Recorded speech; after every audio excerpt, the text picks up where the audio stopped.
ওমরের গলায় ফাঁসির রশি ছাড়া ফুলের মালা কখনো কেউ পরাতে পারবে না, কারণ আল্লাহ যদি বিচার করে তার হাত থেকে বাঁচার মতো পৃথিবীর কোনো ওমরের ক্ষমতা নাই। ঠিক না বেঠিক?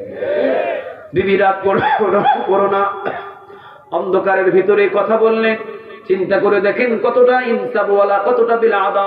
নিজের ছেলে নাম হলো আব্দুর রহমান, নাম কি? আরে জোরে বলেন। ওমরের ছেলে একজন আছে, নাম কি? আব্দুর রহমান। আব্দুর রহমান উট বিক্রি করার জন্য বাজারে উট নিয়ে দাঁড়িয়েছেন। নিজের ছেলে এবার আসছে নিজের ছেলের কাছে, উট বিক্রি করার জন্য বাজারে একটা উট নিয়ে দাঁড়িয়েছেন।